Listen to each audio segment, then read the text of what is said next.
뉴욕과 뉴저지에 홍수 피해가 잇따르고 있습니다. 맨해튼 일부 지역은 도로가 침수돼 차량 운행이 통제됐고 대학 기숙사에 있던 학생 150여 명이 긴급 대피하기도 했습니다. 뉴욕 전철에서 2건의 칼부림 사건이 잇따라 발생했습니다. 2명의 남성이 칼에 찔려 병원으로 이송됐습니다. 대통령 후보 확정을 위한 민주당 전당대회가 시작됐습니다. 첫날 연사로 나선 바이든 대통령은 해리스의 지지를 당부했고 해리스는 대통령 후보직에서 사퇴한 바이든의 용단에 경의를 표했습니다. 기업 결합 절차가 진행 중인 대한항공과 아시아나항공의 올해 상반기 미사용 마일리지 규모가 약 26억 6,681만 달러에 달하는 것으로 나타났습니다. 60세 이상부터는 고혈압을 방치할 경우 치매 위험이 높아진다는 연구 결과가 나와 관심이 모아지고 있습니다. 이상은 오늘의 주요 뉴스입니다. 시청자 여러분 안녕하십니까? KBN 뉴스입니다. 지난 주말부터 어젯밤까지 이어진 비로 뉴욕과 뉴저지에 홍수 피해가 잇따르고 있습니다. 맨해튼 일부 지역은 도로가 침수돼 차량 운행이 통제됐고 롱아일랜드에서는 대학 기숙사에 있던 학생 150여 명이 긴급 대피하기도 했습니다. 보도에 김태희 기자입니다. 지난 주말부터 뉴욕 일원의 돌발 폭우가 이어지면서 비 피해가 잇따르고 있습니다. 뉴욕시는 지난 주말 3에서 5인치의 폭우로 시내도로 곳곳이 침수됐습니다. 뉴욕시 비상관리국에 따르면 일요일 밤 퀸즈의 크로스 아일랜드 파크웨이 일부 구간이 침수되면서 차량 통행이 중단됐고 맨하탄 센트럴파크 어퍼 이스트 사이드와 웨스트 사이드를 오가는 86 스트리트 트랜스버스 구간이 침수돼 수시간 동안 운행이 통제됐습니다. 롱아일랜드에서는 서포 카운티 스토니브룩 일대에 이날 밤 3시간 동안 7인치가량의 폭우가 쏟아진 가운데 스토니브룩대 기숙사에 머물던 학생 150명이 대피하는 소동이 있었습니다. 뉴저지도 곳곳이 침수되는 피해가 발생했습니다. 뉴저지 가든 스테이트 파크웨이 이스트 오렌지 구간이 물에 잠기면서 차량 수백 대가 도로에 갇히기도 했으며 잉그루드에서도 갑자기 늘어난 물에 고립돼 있던 주민 12명이 구조됐습니다. 커네티컷에서는 사망자도 발생했습니다. 커네티컷주 옥스퍼드에서는 어제 여성 1명이 홍수에 휩쓸려 사망하고 또 다른 여성 1명은 실종됐습니다. 옥스퍼드 소방서장은 사망한 여성은 차에 타고 있었고 실종된 여성은 표지판에 매달려 있다가 급류에 휩쓸려 갔다고 밝혔습니다. 커네티컷 뉴타운은 10인치, 멀로 지역은 9.98인치 등 많은 비가 내렸습니다. 메트로노스의 덴버리와 워터베리 노선은 홍수로 인해 한때 운행이 중단되기도 했습니다. 한편 어젯밤부터 뉴욕 일원의 한냉전선이 남하하면서 기온이 급강하했습니다. 오늘 낮 최고 기온은 73도를 기록했고 최저 기온은 57도까지 내려갔습니다. 기상청은 금요일부터 기온이 올라가 다음 주에는 다시 무더운 날씨가 이어질 것으로 예보했습니다. KBN 뉴스 김태희입니다. 어제 오후와 오늘 새벽 뉴욕 전철에서 2건의 칼부림 사건이 잇따라 발생했습니다. 2명의 남성이 칼에 찔려 병원으로 이송됐습니다. 뉴욕 경찰에 따르면 오늘 오전 맨해튼 96과 6번 라인 전철 플랫폼에서 칼부림 사건이 있었습니다. 오전 3시 30분경 플랫폼에서 열차를 기다리던 2 남성이 싸움을 시작했고 그중 1명이 갑자기 칼을 휘둘러 50대 남성의 목을 찌르고 달아났습니다. 2 사람이 서로 아는 사이인지는 확인되지 않고 있습니다. 칼에 찔린 남성은 바로 인근 병원으로 이송됐고 생명에는 지장이 없는 것으로 나타났습니다. 이보다 몇 시간 앞선 어제 오후에도 20대 남성이 로어 맨하튼에서 운행 중인 전철 안에서 칼에 찔리는 사건이 있었습니다. 어제 오후 5시경 브루클린 브릿지 시청역에 진입하던 4번 라인 열차 안에서 한 남성이 29세 피해자를 칼로 찌르고 도주했습니다. 칼에 찔린 남성은 팔에 상처를 입었으며 병원으로 이송돼 치료를 받았습니다. 경찰은 사고 당시 영상을 확보하는 등 수사를 진행하고 있습니다. 어제 시작된 민주당 전당대회에서 첫날 연사로 나선 바이든 대통령은 40분 가까이 이어진 연설에서 자신은 미국을 위해 최선을 다했다고 말하고 대통령 후보인 해리스를 치켜 세우며 지지를 당부했습니다. 깜짝 등장한 해리스 부통령은 대통령 후보직에서 사퇴한 바이든의 용단에 감사와 경의를 표했습니다. 어제 일리노이주 시카고 유나이티드 센터에서 개막한 민주당 전당대회 첫날 맨 마지막 무대에서 연설한 조 바이든 대통령은 딸 애슐리 바이든의 소개로 등장했습니다. 그는 무대에 올라 딸과 포옹하며 촉촉해진 눈가를 손수건으로 훔쳤고 지지자들은 3분가량 이어진 기립박수로 바이든을 반겼습니다. 지지자들에게 연신 땡큐라고 화답한 바이든은 이날 40분 가까이 힘있는 목소리와 재치있는 입담으로 청중을 휘어잡았습니다. 그는 자신이 임기 내 이룬 약값 인하, 우크라이나 지원, 일자리 창출 등과 같은 주요 성과를 알렸고 해리스에 대해선 그녀를 부통령으로 임명한 게 내 경력에서 가장 좋은 결정이었다라며 치켜세웠습니다. 특히 그가 연설 말미에 미국, 나는 당신에게 최선을 다했습니다 라고 말하자 지지자들은 일제히 기립박수로 환호했습니다. 바이든 여사, 해리스 부통령, 팀 월즈 부통령 후보 등이 차례로 나와 바이든과 포옹했습니다. 오는 22일 대통령 후보 수락 연설을 앞둔 해리스는 이날 행사 중간에 깜짝 등장했습니다. 최대 2만 3천여 명이 수용 가능한 유나이티드 센터를 가득 메운 민주당 지지자들은 해리스가 등장하자 일제히 환호하며 기립박수를 보냈습니다. 해리스는 짧은 연설에서 바이든의 역사적인 지도력에 감사를 표한다라며 자신을 후계자로 지명하며 후보자 사퇴 용단을 내린 그에게 경의를 표했습니다.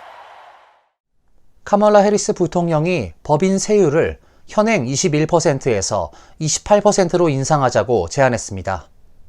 반면 트럼프 전 대통령은 법인 세율을 소폭 낮출 것을 검토하고 있는 것으로 알려졌습니다. 제임스 싱어 해리스 선거 캠프 대변인은 어제 NBC와의 이메일 인터뷰에서 일하는 사람들의 주머니에 돈을 다시 넣어주고 억만장자와 대기업들이 정당한 몫을 내도록 하는 재정적으로 책임있는 방안이라며 법인세를 28%로 인상하는 안을 추진하겠다고 말했습니다. 이어 대통령으로서 카멀라 해리스는 중산층의 경제 안보, 안정, 존엄성을 증진하는 경제적 기회를 만드는 데 집중할 것이라고 강조했습니다. 이는 도널드 트럼프 전 대통령이 2017년 당시 대통령으로서 서명한 법인세 세율을 35%에서 21%로 낮추는 법안과 대비되는 것입니다. 반면 트럼프 전 대통령은 재집권하면 기업들이 내는 세금을 깎아주겠다며 법인 세율을 20%로 낮추는 방안을 검토 중인 것으로 알려졌습니다. 의회 예산국은 법인세를 1%포인트 올리면 10년간 약 1,000억 달러의 세금을 추가로 확보할 수 있다고 예측했습니다. 앞서 해리스 부통령은 자녀 세액 공제를 2,000달러에서 3,000달러로 확대해 시행하는 정책 등을 담은 첫 경제 공약을 발표했습니다. 미국인 수백만 명의 의료 채무를 청산하고 식료품 가격 폭리를 금지하며 처방약 가격에 상한제를 도입하는 방안 등이 제시됐습니다. 도널드 트럼프 전 대통령은 전기차 구입 시 제공하는 최대 7,500달러의 세액 공제 혜택을 재집권 시 폐지할 수 있음을 시사했습니다. 세액 공제 혜택이 폐지될 경우 전기차 판매에 직접적인 타격이 될 것으로 예상됩니다. 로이터 통신에 따르면 트럼프 전 대통령은 어제 펜실베니아주 유세 후 인터뷰에서 인플레이션 감축법에 따른 전기차 세액 공제에 대해 터무니없는 일이라며 폐지 가능성을 시사했습니다. 트럼프 전 대통령은 세액 공제와 세금 인센티브는 일반적으로 매우 좋은 일은 아니다라며 자신이 백악관에 재입성할 경우 전기차 구입 시 세액 공제와 관련한 재무부 규정을 뒤집거나 의회에 관련 세액 공제의 전면 폐지를 요구할 수 있을 것이라고 밝혔습니다.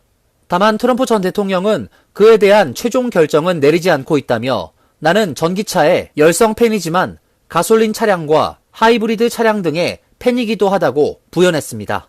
전기차에 대한 세액 공제 혜택이 폐지될 경우 전기차 판매에 직접적인 타격이 될 것으로 예상되며 2차 전지 업계에도 부정적인 영향을 미칠 것으로 관측됩니다.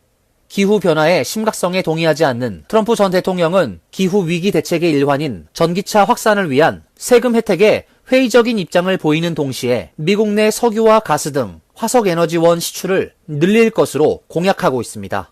트럼프 전 대통령은 이어 재집권에 성공할 경우 미국의 전기차 제조업체 테슬라 최고 경영자인 일론 머스크를 강요 또는 자문역으로 기용할지에 대해 그가 하려 한다면 이라며 가능성을 열어두었습니다. 트럼프 전 대통령은 자신을 공개적으로 지지한 머스크 CEO와는 최근 온라인 대담을 진행하는 등 밀월 관계를 유지하고 있습니다. 미국 경기 침체에 대한 우려가 여전히 남아있는 가운데 여행업계도 소비자들의 수요가 줄어들고 있다며 우려의 목소리를 내고 있습니다. 폭스 비즈니스는 어제 소비자들의 가용 소득이 바닥나면서 다른 부문에서와 마찬가지로 여행업계도 위기를 맞고 있다고 보도했습니다.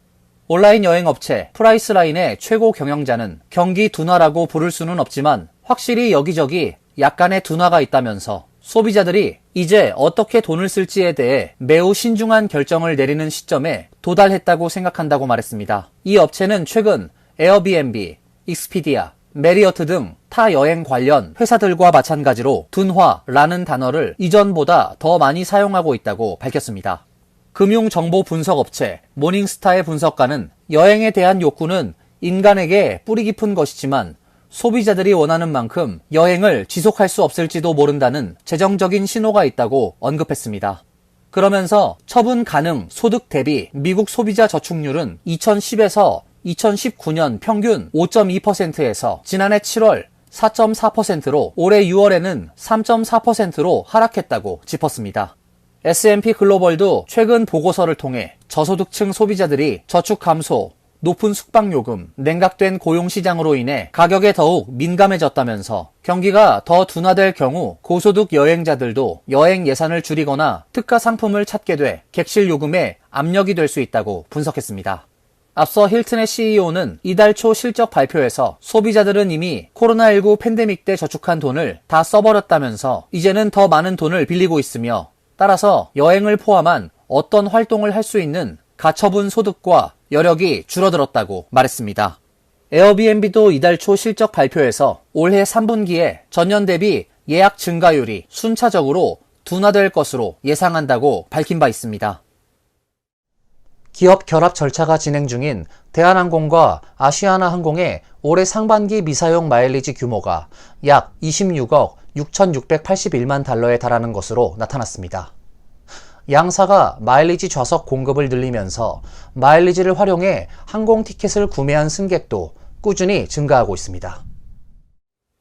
한국금융감독원 전자공시시스템에 따르면 지난 6월 말 기준 대한항공의 마일리지 이연 수익은 2조 5,278억 원, 아시아나항공의 이연 수익은 9,758억 원입니다. 양사의 이연 수익을 합하면 3조 5,486억 원에 달합니다. 이연 수익은 최초 매출 거래 시점에서 마일리지 금액을 수익으로 환산하지 않고 추후 마일리지 소진 때 인식되는 수익으로 이연 수익 금액만큼 마일리지가 쌓여 있는 것으로 해석할 수 있습니다. 전년 동기 이연 수익과 비교하면 대한항공은 4.5%, 아시아나항공은 3.5% 각각 늘었습니다. 미사용 마일리지 규모가 늘어난 것과는 대조적으로 마일리지를 사용해 항공 티켓을 구매한 고객들은 꾸준히 증가하고 있는 것으로 나타났습니다. 양사는 마일리지 좌석 공급을 늘린 이후 항공권 구매에 사용한 마일리지 추이를 가늠할 수 있는 보너스 승객 탑승 거리가 늘고 있다고 밝혔습니다.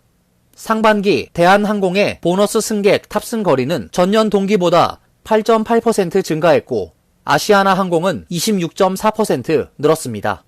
양사 통합 이후 마일리지 정책이 어떻게 변하느냐는 양사 이용객에게 초미의 관심사입니다. 대한항공은 아시아나항공과 통합하더라도 당분간 마일리지 운영 방식에는 변화가 없다는 입장입니다. 대한항공은 아시아나항공을 자회사로 편입하더라도 2년간은 별도 회사로 운영한다는 계획입니다. 이 기간에 소진되지 않은 아시아나항공 마일리지의 전환율은 추후 한국공정거래위원회의 심사를 거쳐 결정될 전망입니다. 60세 이상부터는 고혈압을 방치할 경우 치매 위험이 높아진다는 연구 결과가 나와 관심이 모아지고 있습니다. 고혈압을 치료하지 않는 환자는 고혈압 약을 복용하는 환자보다 치매 발병 위험이 무려 42%나 더 높았습니다. 최근 의학저널 신경학에 실린 연구 결과에 따르면 연구팀은 31,250명을 대상으로 한 14개 국제 연구를 검토해 고혈압과 치매 위험성 사이의 상관관계를 규명했습니다.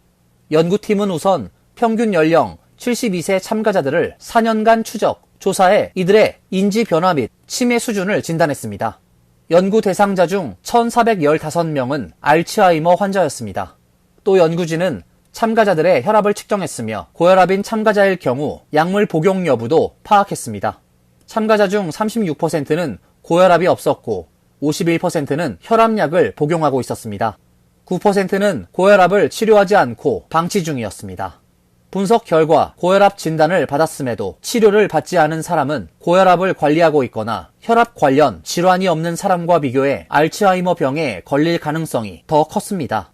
고혈압을 치료하지 않은 환자는 고혈압이 없는 사람보다 치매 발병 위험이 36% 더 높았으며 약으로 고혈압을 관리하는 사람과 비교하면 42%가량 더 높아졌습니다. 연구 저자인 매튜 제이 레넌 호주 뉴사우스웨일즈 대학교 박사는 고혈압은 뇌졸중, 뇌혈관 질환의 주요 원인이지만 약물을 통해 이런 위험을 줄일 수 있다며 고령층을 대상으로 진행한 분석 결과 혈압 질환을 치료하지 않으면 실제로 치매 위험이 증가할 수 있다는 사실을 발견한 것이라고 설명했습니다. 이어서 간추린 소식입니다. 미국의 소리 방송은 어제 민간 위성 기업 플래닛 랩스 위성 사진을 분석해 북한 평안북도 의주군의 축구장 3개 크기의 수재민을 위한 텐트촌이 만들어졌다고 보도했습니다. 플래닛 랩스 위성 사진을 보면 평안북도 의주군 일대에 넓게 펼쳐진 주황색, 노란색 물체가 보입니다. 우주에서도 식별될 정도로 분명하게 보이며 이러한 물체는 총 4곳에서 포착됐습니다. 국제규격 축구장 3개 규모라고 VOA는 분석했습니다. 최근 평안북도와 자강도, 양강도에서는 수해로 대규모 피해가 발생했습니다. 아울러 지난 18일자 위성 사진을 인용해 중국발 화물을 격리해온 의주 비행장도 수해 이후 운영이 중단됐다고 전했습니다. 미국 대통령 전용 헬기인 마린 원이 신형으로 교체됐습니다. 조 바이든 대통령은 어제 일리노이주 시카고 국제공항에서 민주당 전당대회 장소로 이동하기 위해 새 마린원에 처음 탑승했다고 백악관 기자단이 전했습니다. 기자단은 새 마린원인 VH-92A는 상업적으로 판매되는 시코르스키 S-91을 기반으로 한 것이며 기존의 마린원 VH-3D나 VH-60N보다 더 크고 항속 거리가 더 길다고 전했습니다. 마린원을 운용하는 해병대 제1 헬리콥터 편대는 이달 초까지 테스트용 2대를 포함해 23대의 VH-92A를 인도받았습니다. 이 프로그램에는 모두 50억 달러가 소요됐습니다. 교회 정보 전문 업체인 미국 앤 캐나다 교회 연감에 따르면 오는 2030년까지 북미 지역에서 모든 교회의 20%에 해당하는 무려 10만 개의 교회와 성당이 문을 닫을 것으로 분석됐습니다. 문 닫는 교회가 이처럼 늘어난 것은 코로나19 팬데믹을 계기로 거리두기와 인원 제한을 실시하면서 신도수가 크게 감소한 탓입니다. 여론조사기관 갤럽에 따르면 지난 2차 세계대전 당시만 해도 인구의 76%에 달했던 미국의 종교 신자 수는 2020년 기준 47%로 약 30%포인트 가까이 급락했습니다. 특히 젊은 세대와 남성들의 종교 신자 수가 급격히 줄고 있는 것으로 분석됐습니다. 연방항공당국과 전미자동차클럽 등에 따르면 올해 노동절 연휴를 맞아 국내 여행객이 작년 대비해 9% 증가할 것으로 예상됐습니다. 특히 차량을 이용한 여행객들의 경우 노동절 연휴 시작 전인 29일부터 몰려 극심한 혼잡이 예상된다고 전미자동차클럽은 전했습니다. 올해 노동절 연휴 기간 인기 국내 여행지로 시애틀이 작년에 이어 1위를 차지했으며 이 밖에 올랜도, 뉴욕, 보스턴, 라스베가스, 덴버, 시카고, 샌프란시스코 등이 뽑혔습니다. 국내 여행자 수가 증가하는 만큼 자동차 여행객들로 인한 극심한 도로 혼잡도 예상됩니다. 교통분석회사 인릭스의 교통분석가 바피슈는 29일 오후부터 출퇴근 차량과 여행객이 뒤섞여 극심한 도로 혼잡이 예상된다고 밝혔습니다. 환율과 증권 소식입니다.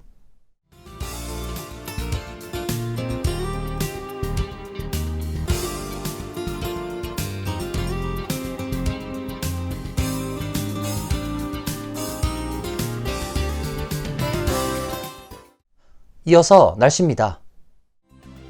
내일은 맑은 가운데 가끔 구름이 끼겠고 선선한 날씨가 예상됩니다.